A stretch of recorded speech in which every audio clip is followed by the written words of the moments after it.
वेदांत सार की चर्चा सुबोधिनी टीका के साथ कर रहे हैं।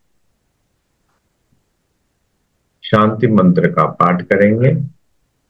ओम सहनाववतु सहनौ भुनक्तु सह वीर्यंकरवावहै तेजस्विनावधीतमस्तु मा विद्विषावहै।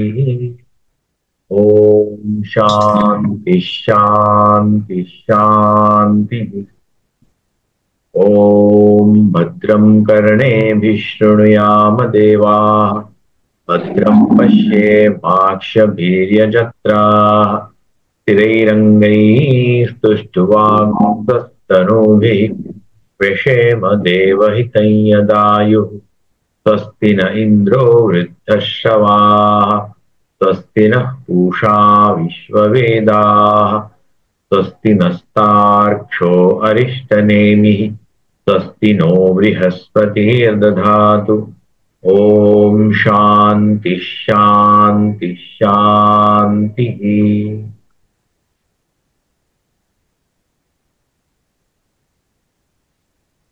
ओम सदाशिवसमारम्भां शङ्कराचार्यमध्यमाम् अस्मदाचार्यपर्यन्तां वन्दे गुरुपरम्पराम्।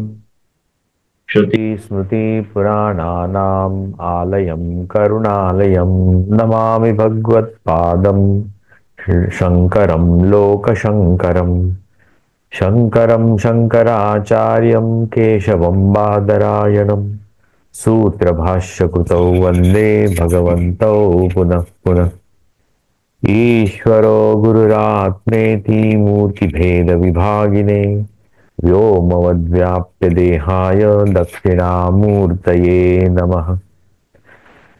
अखण्डं सच्चिदानन्दम् अवाङ्मनसगोचरम् आत्मानमखिलाधारम् आश्रयेऽभीष्टसिद्धये। कृष्णानन्दं गुरुं नत्वा परमानन्दमद्वयम् वक्ष्ये वेदान्तसारस्य टीकां नाम्ना सुबोधिनीम्। अर्थतोऽप्यद्वयानन्दान् अतीतद्वैतभानत गुरुनाराध्य वेदान्तसारं वक्ष्ये यथामति।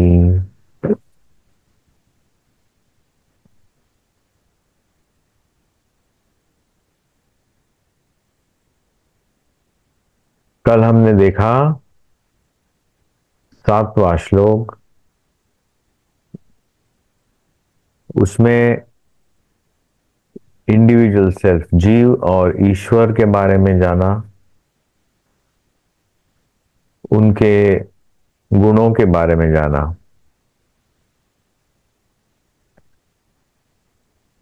और अध्यारोप कैसे होता है उसके बारे में जाना। रज्जु सर्प के उदाहरण से व्यष्टि और समष्टि को देखते हुए जीव प्राज्ञ है और ईश्वर इनकी ये जो दो संकल्पनाएं हैं उसके बारे में जाना। उनके कोश कौन से हैं, कौन सा शरीर है, इसके बारे में 7वें श्लोक तक हमने परिचय जान लिया उनका। तब हम 8वें श्लोक में प्रवेश करेंगे। 8वें श्लोक का उच्चारण करेंगे। तदानीम एतौ ईश्वर प्राज्ञौ। तदानीम ईश्वर चैतन्य प्रदीप्ताभिरति सूक्ष्माभिर अज्ञान वृत्तिभिर आनंदम अनुभवतः आनंदभुक् चेतोमुख प्राज्ञः इति। प्राज्ञ के बारे में यहां कहा जा रहा है, मतलब इंडिविजुअल सेल्फ, जीव, ये आनंद भुक है। क्या भोगता है? आनंद का भोग उपभोग लेता है। चेतो मुखः, चेतना के मुख से, चैतन्य के द्वारा, प्राज्ञ इति। तदानीम एतौ ईश्वर प्राज्ञ, ये जो दो है ईश्वर और प्राज्ञ, ईश्वर समष्टि अज्ञान चैतन्य, उपहित चैतन्य, और प्राज्ञ इंडिविजुअल सेल्फ, चैतन्य प्रदीप्त अभिरति सूक्ष्म अभि अज्ञान वृत्ति भी आनंदम अनुभवत। उस चैतन्य प्रदीप्त जो सूक्ष्म अज्ञान है, उस वृत्ति के द्वारा आनंद का अनुभव लेते हैं। हम सब आनंद के ही उपभोक्ता है।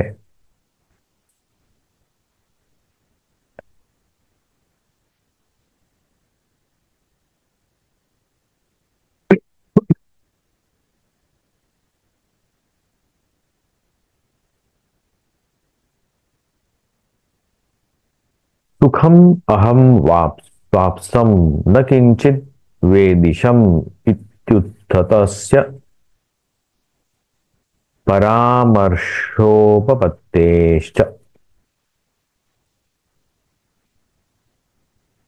ऐसा क्यों लगता है हमें?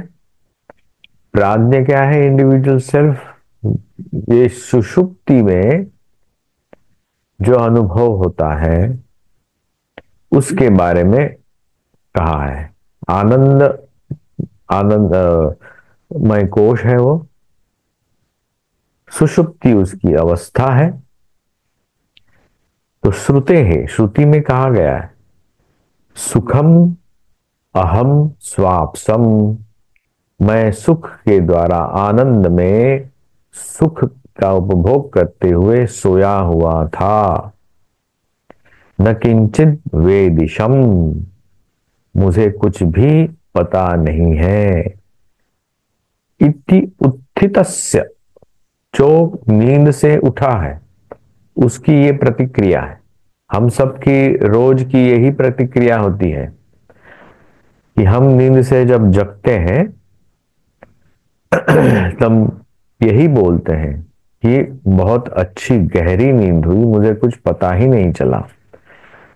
हम जब दोपहर में भी कभी सोते हैं, ऐसी गाढ़ निद्रा लग जाती है, हमें पता नहीं लगता कि यह सुबह है या शाम है।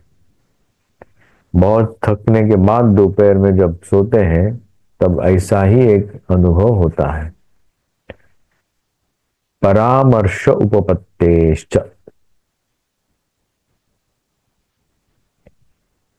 तो ये है एक मन की अवस्था, एक वृत्ति है, ये आनंद की वृत्ति है। उसे इतना ही जानना है और कुछ नहीं। अनयोः समष्टि व्यष्टियोः वनवृक्षयोः इव जलाशय जलयोः इव वा भेदः वा अभेदः। अनयोः, ये दो जो हैं, दो कौन? Individual self and collective self, ईश्वर और प्राज्ञ। समष्टि व्यष्टि मतलब कलेक्टिव और इंडिविजुअल। वन वृक्षयोः इव, अरण्य और वृक्ष, फॉरेस्ट एंड सिंगल ट्री, इस हिसाब से उनको देखना है। जलाशय जलयोः इव,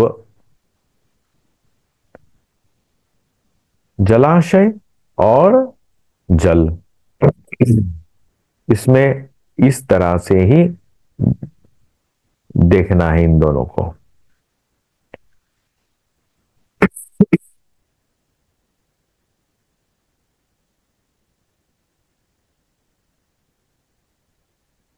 एतद् उपहितयोः ईश्वर प्राज्ञयोः अपि वनवृक्ष अवच्छिन्न आकाशयो इव।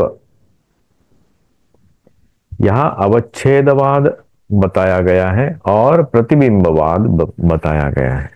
अवच्छेद क्या है? अवच्छेद किसका है? Individual and collective. एक पेड़ और बहुत सारे पेड़ एकत्र एक साथ आने से जैसे अरण्य बनता है, उसे कहते हैं उपहित। वो जो एरिया है, वो जो स्पेस है, has been covered either by individual tree और by collective collection of trees. हमारी देखने की जो दृष्टि है उस हिसाब से वो स्पेस जो है वो व्याप्त है। वन वृक्ष अवच्छिन्न आकाशयो, आकाश मतलब स्पेस, वो जगह है, आच्छाद हुआ है, अवच्छिन्न हुआ है, लिमिटेड हुआ है। जलाशय जलगत प्रतिबिंब आकाशयो हो इव। और जलाशय का जो उदाहरण देते हैं तो क्या कहते हैं? जलाशय जलगत प्रतिबिंब आकाशयो हो इव वा भेद एष सर्वेश्वर इत्यादि श्रुते। जलाशय में जो जलगत प्रतिबिंब है, आकाश का प्रतिबिंब उसमें पड़ता है। छोटा कटोरा लिया, उसमें देखा तो उतना ही आकाश दिखता है जितना उस कटोरे में है। थोड़ा बड़ा कटोरा लिया, एक भांड लिया बड़ा, तो उसमें आकाश का प्रतिबिंब बड़ा होगा। कुएं के पास जाकर हम कुएं में झांक कर देखते हैं तो उसमें और बड़ा आकाश दिखता है और आकाश बहुत डीप है। किसी तालाब के पास जाते हैं हम, उसमें उस पानी में झांक कर देखते हैं तो आकाश उस लिमिटेड हुआ होता है उस तालाब के आकार में।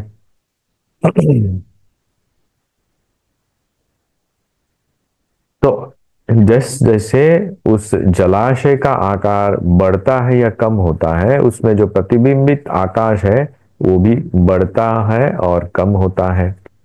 यही देख अनुभव होता है हमें। एष सर्वेश्वर इत्यादि श्रुते है। इस तरह से ही उसे सर्वेश्वर कहा गया है। मतलब जितना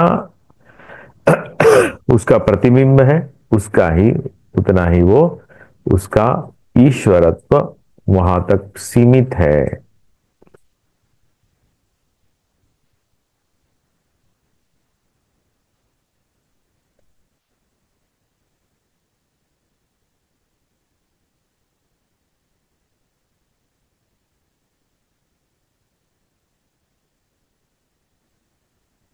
वनवृक्षवद अवच्छिन्न आकाशयोः जलाशय जलगत प्रतिबिंब आकाशयोः वा आधारभूत अनुपहित आकाशवद अनयोः अज्ञान तद उपहित चैतन्ययोः आधारभूतम यद अनुपहितम चैतन्यम तुरीयम इति उच्यते। अभी जो लिमिटेड आकाश है, किससे लिमिटेड हुआ? एक पेड़ से या अरण्य से, और एक लिमिटेशन हुआ कुएं से या तड़ाग से। छोटा जलाशय, बड़ा जलाशय, इंडिविजुअल ट्री, कलेक्टिव ट्री। वैसे ही इंडिविजुअल सेल्फ, कलेक्टिव सेल्फ। इससे वो जो चैतन्य है वो लिमिटेड हुआ। अवच्छिन्नवाद और प्रतिबिंबवाद, इस आधार पर। तो जो लिमिटेड है, जो समझो वो हम इसमें देखते हैं, लेकिन उसके बाद भी कुछ अवशेष बचता है ना। उस कुएं में झांक कर देखा, आकाश उतना है, लेकिन कुएं से ऊपर उठ के हम ऊपर देखते हैं तो हम बहुत बड़ा आकाश देखते हैं। Unlimited expanse of space. आकाश का बहुत बड़ा आकार देखते हैं, क्षितिज से क्षितिज तक। लेकिन हम जब उस कुएं में झांकते हैं या एक तालाब में झांकते हैं, एक तड़ाग में झांकते हैं, तो उतना ही आकाश प्रतिबिंबित दिखाई देता है जितना उस अ, अ, पानी का जो उसमें ठहराव है उतना ही। तालाब बड़ा है लेकिन समझो पानी कम हो गया तो उसमें आकाश का प्रतिबिंब भी छोटा हो जाएगा। तालाब के आकार में नहीं रहेगा वो। तालाब में पानी भर गया भर गया भर गया तो उसका आकाश का प्रतिबिंब भी बढ़ते रहेगा। इसका मतलब यह है कि जो प्रतिबिंबित है आकाश और जो अवच्छिन्न है आकाश, उससे भी कुछ आकाश और अलग से बसता है, उसकी तरफ हमारा ध्यान अभी वो ले जाते हैं। ये है प्रोसेस अपवाद। आस्ते आस्ते आधी पहले हमने अध्यारोप किया, अध्यारोप करते करते अभी थोड़ा थोड़ा उसको अपने ध्यान को हटा रहे हैं। यद अनहुप अनुपहित चैतन्यम तुरीयम इति उच्यते। जो अनुपहित चैतन्य अनलिमिटेड है, अनलिमिटेड नहीं, मैंने नॉट लिमिटेड बाय एनीथिंग, अनुपहित, जिसको किसी ने लिमिटेड बनाया नहीं है, आइदर बाय स्पेस और बाय इस इंप्रेशन। तुरीयम, तुरीय म्हणजे इससे अलग। शिवम अद्वैतम,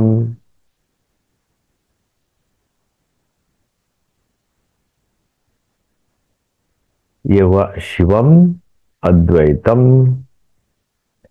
चतुर्थम मन्यन्ते इत्यादि श्रुते है। श्रुति में कहा गया है ये चतुर्थ है। चतुर्थ क्यों है?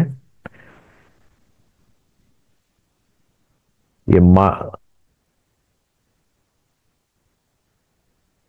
चतुर्थ है, मैंने पहले तीन कौन सी है?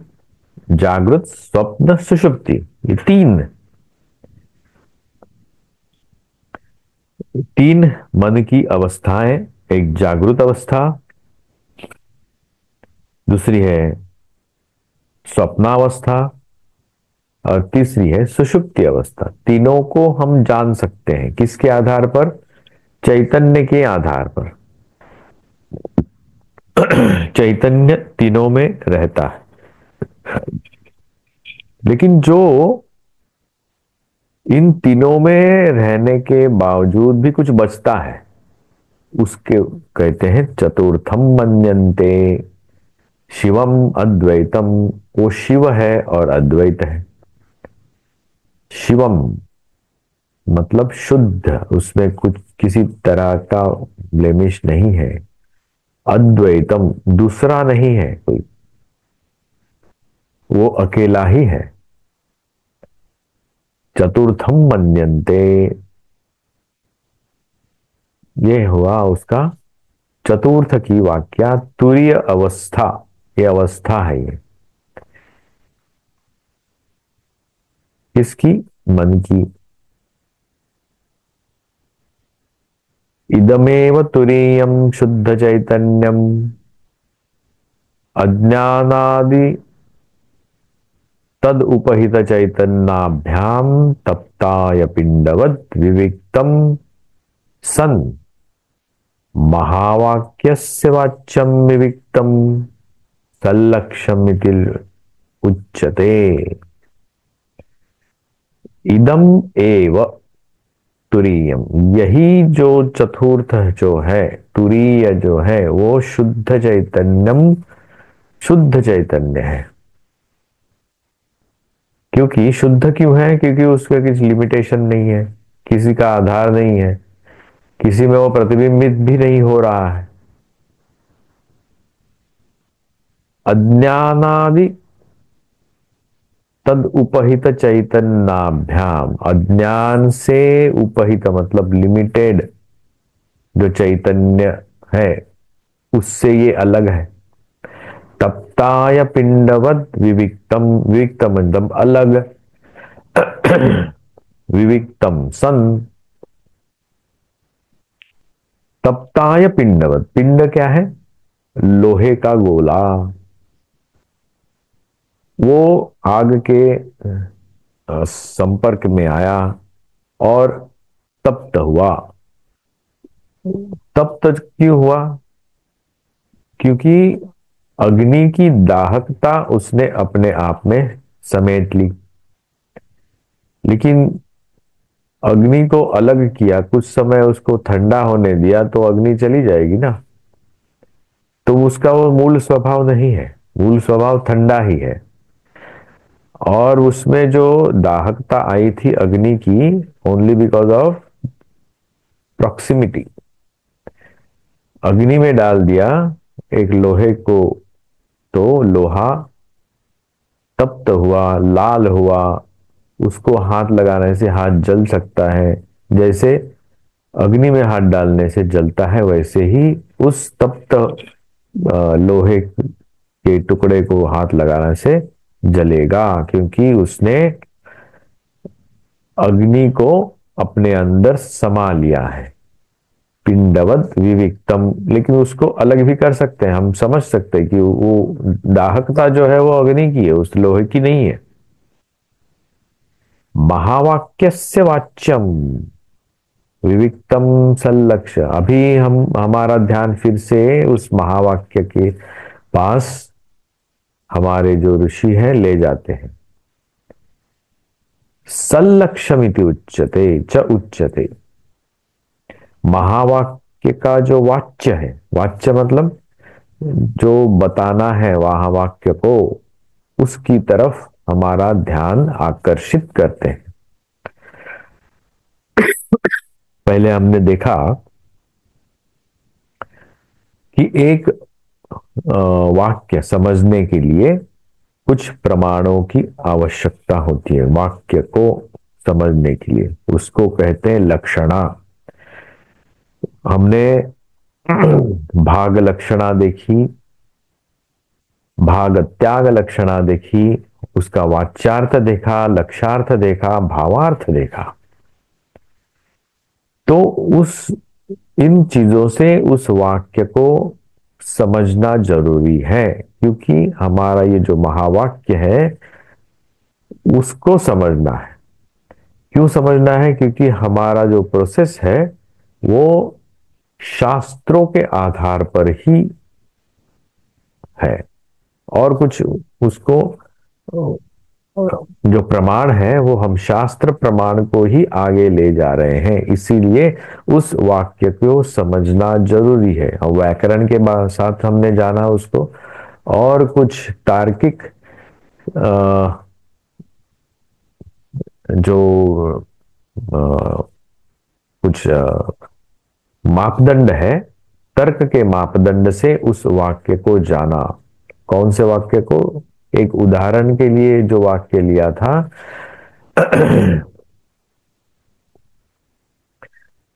सोयम देवदत्त, उसको हमने इस वाक्य को जाना, और इस वाक्य को जानते जानते तत्वमसि इस वाक्य को भी हमने उसका जानने की कोशिश की। तो ये वाच्य है।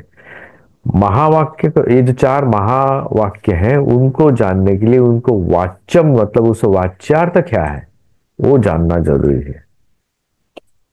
महावाक्यों का वाच्य क्या हो सकता है? अभी अभी क्या है यहां पे?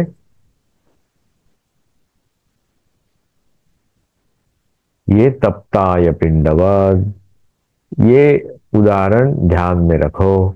जैसे हमने रज्जु सर्प का एक उदाहरण ध्यान में रखा था। दूसरा उदाहरण वन और अरण्य का देखा, पेड़ और अरण्य, जलाशय और जलराशि। तो ये कुछ चीजें ध्यान में रखते हुए हम आगे चलते हैं। 9वां श्लोक हुआ, और 10वें श्लोक में और क्या कहते हैं? अस्य अज्ञानस्य आवरण विक्षेप नामकम अस्ति शक्तिद्वयम्। हमें ऐसा दिखता क्यों है? उदाहरण, पहला उदाहरण हमने देखा था रज्जु सर्प का। तो उस रज्जु सर्प में, और यहां पे भी जो तप्ताय पिंडवत, जो विविक्तम सन जो है, तप्त है। पिंड लोहे का जो गोला है वो तप्त है, लेकिन उसको वो तप्तता क्यों आई है? चैतन्य है, लेकिन देखते क्या है? एक लोहे का गोला है, लेकिन उसमें अग्नि है। ये जो हमारी दृष्टि है दोनों को अलग अलग करके देखने की, और एक दूसरे के ऊपर जो सुपर इम्पोजिशन हो रहा है, उसके संपर्क में आने से अग्नि का जो आविर्भाव उसमें आ रहा है, ये सब चीजें हमें ध्यान में रखनी है। तो ये होता क्यों है, इसका विश्लेषण अभी कर रहे हैं। ऐसा क्यों होता है? तो कहते हैं अस्य अज्ञानस्य, इस अज्ञान की, आवरण विक्षेप नामकम, आवरण और विक्षेप इस दो नाम की शक्ति द्वयम अस्ति, दो प्रकार की शक्तियां इस अज्ञान में है।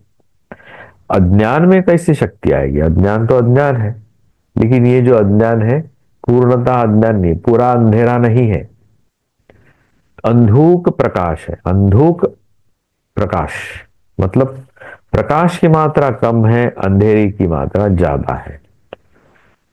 तो उस अवस्था में, उस परिस्थिति में हमें जो कुछ दिखता है वो in terms of shadows, shadow दिखती है। पूर्ण प्रकाश हो तो शैडो नहीं आएगी, पूर्ण अंधकार हो तो शैडो नहीं आएगी, शैडो आती है। और शैडो में ही हम, जितनी भी हमारी जो एक्टिविटी है शैडो के साथ ही होती है। ये सिर्फ मनुष्य में ही संभव है, अन्य किसी प्राणी में पूर्णतः अज्ञान है। थोड़ा अज्ञान ऐसे नहीं, मनुष्य प्राणी के अंदर ही ये अंधुक सा प्रकाश उसमें आता है।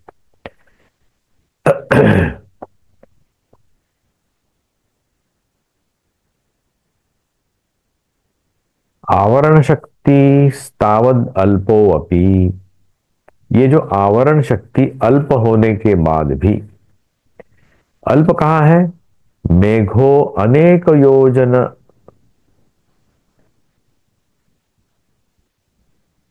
आयतनम आदित्य मंडलम अवलोकयितृ नयन पथपिधानकतया यथा आच्छादयति इव।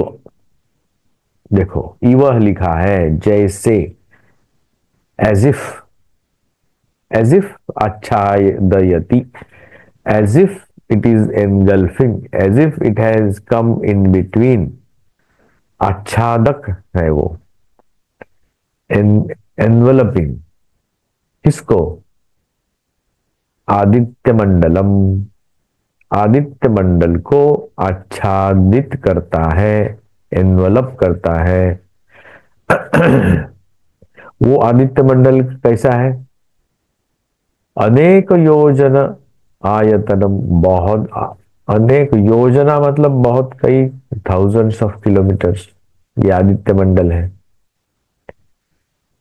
लेकिन ये जो मेघ है वो करता क्या है? इस अनेक योजना, जो जिसके एक्सपांस है, जिसका स्प्रेड इतना बड़ा है, उसको ये जो मेघ है आच्छादित करता है। लेकिन यहां क्या करते हैं?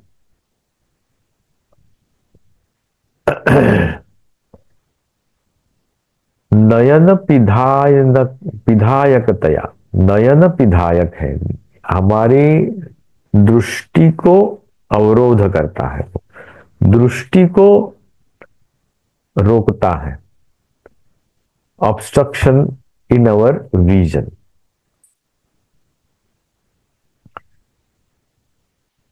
उसको देखने वाले जो आंख है, उस आदित्य मंडल को देखने वाली आंख को ये मेघ ऑब्स्ट्रक्ट करता है, आदित्य मंडल को नहीं करता।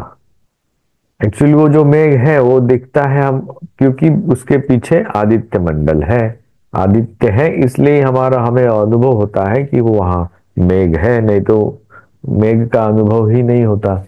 और मेघ तय उसका बनता भी सूरज की ताप से, सूरज के ताप से मेघ बनता है, ऊपर आता है और उस सूरज को ढक देता है। असल में वो हमारी आंखों को ढक देता है, यही कहते हैं वो। तथा अज्ञानम परिच्छिन्नम अपि आत्मा, सॉरी, अपरिच्छिन्नम अपि आत्मानम अपरिच्छिन्नम संसारिणम अवलोकयितृ बुद्धि विधायकतया आच्छादयति इव तादृशम सामर्थ्य। उसका सामर्थ्य किस तरह से है, उसका सामर्थ्य है किस तरह से, तादृशम सामर्थ्य मतलब आच्छादन करने का सामर्थ्य।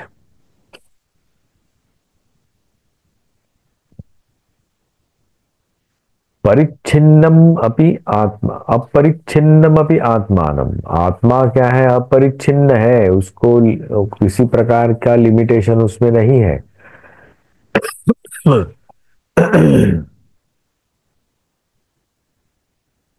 अपरिच्छिन्नम असंसारिणम अवलोकयितृ, उसको जो अवलोकयितृ मैंने देखने वाली, जो बुद्धि विधायकतया, बुद्धि को अवरोध करता है, बुद्धि को ढक देता है, बुद्धि की जो चेतना है उसको उसका अवरोध करता है, उसको डिस्ट्रैक्ट करता है।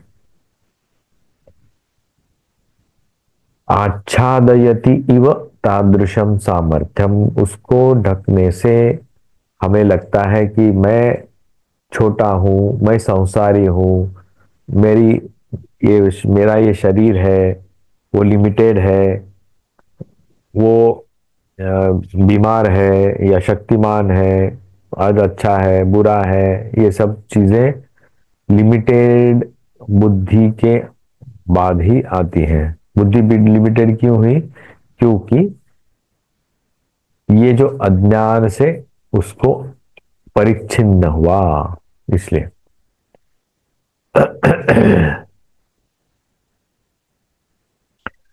तदुक्तम, उत्तम क्या है, किसी अभी हमें किसी श्रुति से कुछ हमें बताया जाएगा, क्या है वो देखते हैं। घनच्छन्न दृष्टि घनच्छन्नमर्कम यथा मन्यते निष्प्रभं चाति मूढ़ः तथा बद्धवद्भाति यो मूढ़दृष्टेः स नित्योपलब्धि स्वरूपोऽहमात्मा।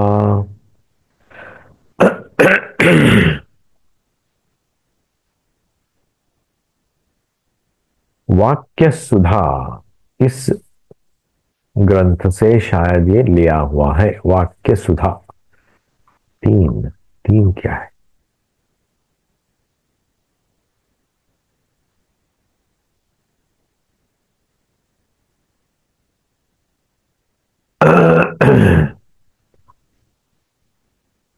या क्या कहते हैं ये, घनच्छन्नम दृष्टि ही घनच्छन्नमार्कम, दृष्टि घनच्छन्न हुई है, हमारी दृष्टि जो है उस मेघ से ढकी हुई है।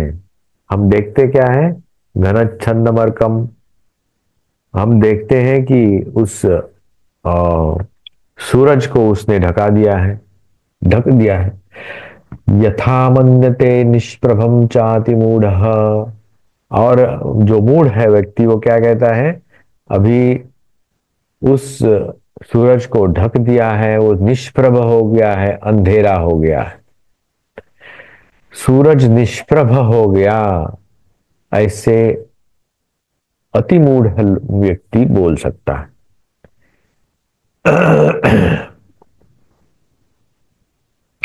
तथा बद्धवद भाति यो मूढ़ दृष्टे। और मूढ़ दृष्टि वाला क्या कहता है, उसी प्रकार से बद्धवद भाति, अपने आप को बद्ध मानता है मूढ़ दृष्टि वाला। मैं बद्ध हूं, मैं लिमिटेड हूं, मेरे से ये नहीं होगा क्योंकि मैं छोटा हूं। स नित्योपलब्धि स्वरूपो हम आत्मा, क्योंकि यह आत्मा नित्य उपलब्ध स्वरूप है। लेकिन यह जो मूढ़ दृष्टि है उसकी रियलिटी की है क्या है बताइए, सह, वो मूढ़ दृष्टि वाला, ये जो अति मूढ़ व्यक्ति जो है, इसकी रियलिटी क्या है, सह, उसमें ये जो आत्मा है, हम आत्मा जो है नित्य उपलब्ध स्वरूप है उसका ये। लेकिन वो अपने आप को मूढ़ दृष्टि होने के कारण बद्धवत भांति अपने आप को बद्ध समझता है, लिमिटेड समझता है, छोटा समझता है। तो उसके लिए ये क्या करें, कुछ करना नहीं है। अनयो आवरण शक्त्या अवच्छिन्नस्य आत्मनः, ये जो आवरण शक्ति है उससे जो अवच्छिन्न जो आत्मा हुआ है, आत्मनः अवच्छिन्नस्य कर्तृत्व भोक्तृत्व सुखित्व दुख मोहात्मक तुच्छ संसार भावना अपि संभाव्यते। इसलिए होता क्या है फिर, उसमें कर्तृत्व भाव आता है, भोक्तृत्व भाव आता है, सुखी दुखी और मोहात्मक वृत्तियां उसमें जगती हैं, और तुच्छ संसार भावना उसमें आ जाए। तुच्छ मतलब छोटी छोटी चिंदी टाइप, तुच्छ संसार भावना अपि संभाव्यते, संभावना होती है कब, इस आवरण शक्ति से जब वो ग्रसित होता है। आवरण शक्त्या अवच्छिन्नस्य आत्मना, इस आत्मा को, वो आत्मा कैसा है, नित्य उपलब्ध स्वरूप, उसका स्वरूप है आत्मा, और वो नित्य उपलब्ध है। फिर भी उस आवरण शक्ति के प्रभाव से उसमें कर्तृत्व भोक्तृत्व सुखित्व दुखित्व मोह और तुच्छ संसारी जीव हो ऐसे लगता है। यथा स्वज्ञानेन आवृतायाम रज्ज्वाम सर्पत्व संभावना। अभी फिर से उस उदाहरण की ओर हमारा ध्यान मोड़ लेते हैं। कैसे समझना है, तो इस तरह से, जैसे स्वाज्ञानेन आवृतायाम, आवृत रज्ज्वाम, रज्जु के ऊपर जो आवृत है, कौन आवृत है, सर्पत्व संभावना होती है कभी, उस रज्जु का ठीक ठीक ध्यान न होने के कारण। वो ठीक ठीक ज्ञान कभी नहीं होगा जब अंधुक प्रकाश होगा, अंधेरे में वो नहीं होगा, या पूर्ण प्रकाश के में भी नहीं होगा, अंधुक प्रकाश। और उसमें हमने देखा क्या? सर्पत्व भावना हुई, वो हुई आवरण शक्ति। अभी देखते हैं विक्षेप शक्ति हितु। यथा रज्ज्वज्ञानम स्वावृत रज्जौ स्वशक्त्या सर्पादिकम उद्भावयत्येव एवं अज्ञानमपि स्व आवृतात्मनि विक्षेप शक्त्याकाशादि प्रपंचम उद्भावयति तादृशम सामर्थ्यम। उसका सामर्थ्य क्या है? इस विक्षेप शक्ति का सामर्थ्य बताते हैं अभी। जैसे इस विक्षेप शक्ति के कारण पहले वो आवरण हुआ, रज्जु के ऊपर आवरण के कारण हमें दिखाई दिया कि वो रज्जु है, सॉरी वो सर्प है। और उस सर्प देखने के कारण हम डर लगे, हम चिल्लाने लगे, हम लोग हाथ में छड़ी लेने के लिए भागे, लोगों को अवगत कराया कि भाई यहाँ सांप है, जल्दी आओ, उसको मारना है, या तुम अभी यहाँ मत आओ। ऐसे बहुत से कर्म हमारे मन में आराम से हो गए। सर्पादिकम उद्भावयत्येव एवं अज्ञानमपि स्व स्वावृतात्मनि।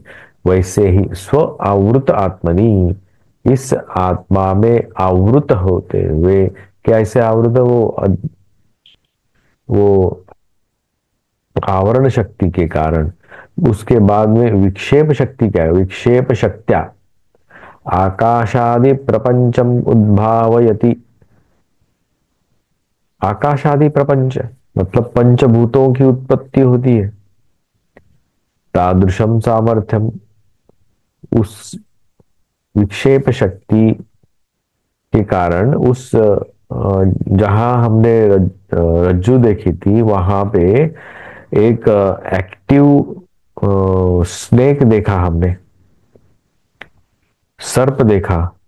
वो मोटा था, उसके शरीर पर बहुत सारे दाग थे, काले और पीले दाग थे। वो शायद वो उस तरह का ही होगा। और वो चल रहा था, उसको ऐसे ऐसे ऐसे मोड़ रहा था, एक कर्म उसमें हमने देखने लगे। उसको आकार देखा हमने, मतलब पंचभूतों की उत्पत्ति तुरंत हो गई उस क्षण में। विक्षेप शक्त्याकाशादि प्रपंचम उद्भावयति तादृशम सामर्थ्यम। वो असामर्थ्य देखो कितना है। वो आवृत हुआ, तत्क्षणात विक्षेप शक्ति आ गई और उसने उस सांप को एक्टिव बना दिया और सॉलिड मोटा इतना लंबा बना दिया। कितना समय लगा? कुछ भी नहीं, लेकिन तुरंत उसका हम देख रहे हैं कि सांप भी आ गया। हम नाचने लगे, चिल्लाने लगे, डर के मारे पसीना, कोई कोई तो बेहोश भी पड़ जाते हैं।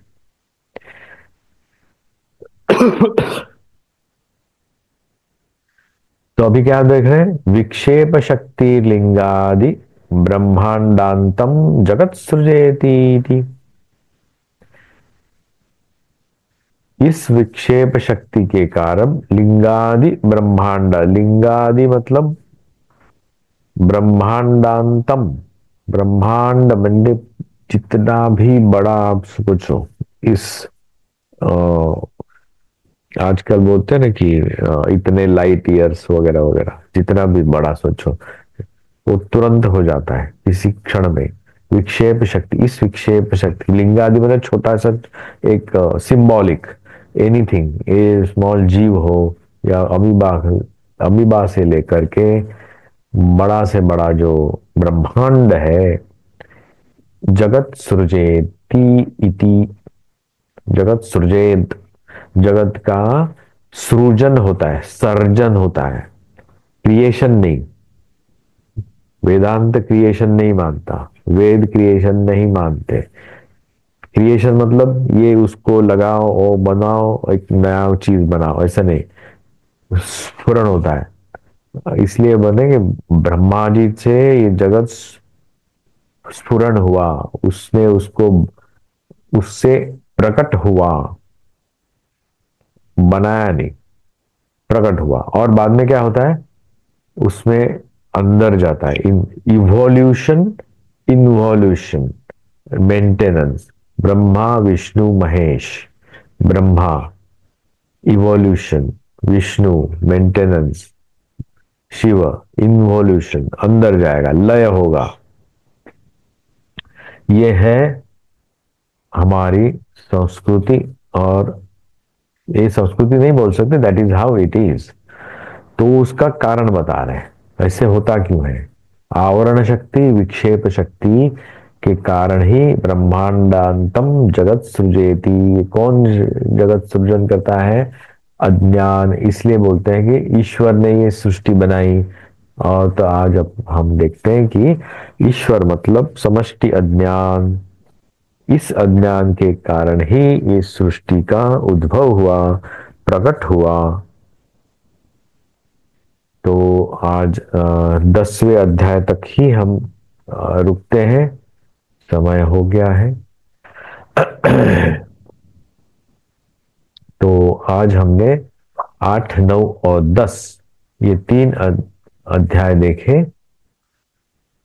वो क्या क्या देखा हमने, उसमें पहले देखा कि आनंद भुक चेतो मुख प्राज्ञ के, प्राज्ञ आनंद कैसे भोगता है वो देखा। और उसकी जो आनंदमय अवस्था है, सुषुप्ति अवस्था में वो क्या बोलता है, ये देखा। और हमने देखा कि इंडिविजुअल मतलब व्यष्टि और समष्टि के आधार पर हमने ये जानने की कोशिश की ये होता कैसे। और ये उन लिमिटेड, जो लिमिटेशंस होती हैं, अवच्छिन्नवाद और प्रतिबिंबवाद देखा। इन दो प्रकार के लिमिटेशन से जो बचता है वो है शिवम अद्वैतम तुरीयम इति मन्यन्ते। ये चौथी भी हमारी अवस्था है जिसे हम तुरीय कहते हैं, चतुर्थ अवस्था है। उसको हमने एक्चुअल हमारा फोकस वहां होना चाहिए। वो हमने देखा तप्ताय पिंडवद। ये एक उदाहरण ध्यान रखना है कि जब उसको अलग कैसे करें। एक लोहे का गोला तप्त होता है क्योंकि उसने उधार लिया है, अग्नि को उधार लिया। ये उधार चुकाना होता है। उसको अलग करो, उधार को अलग करो, अपने मूल चीज को पकड़ो। और उसके बाद हमने देखा आवरण शक्ति और विक्षेप शक्ति। इस दो शक्तियों के कारण ही ये जगत प्रपंच हमें अनुभव होता है, वो प्रकट होता है हमारे सामने। तो ये, और उसके साथ इस, ये हमने एक अच्छी, एक बहुत सारी सुंदर कविता हमने देखी। तो आज हम यहीं रुकते हैं। हम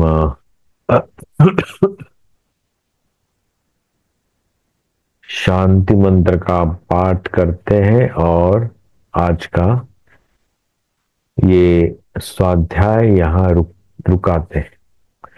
धन्यवाद। ओम पूर्णमदः पूर्णमिदं पूर्णात् पूर्णमुदच्यते पूर्णस्य पूर्णमादाय पूर्णमेवावशिष्यते। ओम शांति शांति शांति। ओम भद्रं कर्णेभिः शृणुयाम देवाः, भद्रं कर्णे भद्रं पश्येमाक्षभिर्यजत्राः स्थिरैरङ्गैस्तुष्ट्वांसस्तनूभिः व्यशेम देवहितं यदायुः। स्वस्ति न इन्द्रो वृद्धश्रवाः स्वस्ति नः पूषा विश्ववेदाः स्वस्ति नस्तार्क्ष्यो अरिष्टनेमिः स्वस्ति नो बृहस्पतिर्दधातु। ओम शांति शांति शांति। हरि ओम तत्सत्। श्री राम कृष्णार्पणमस्तु।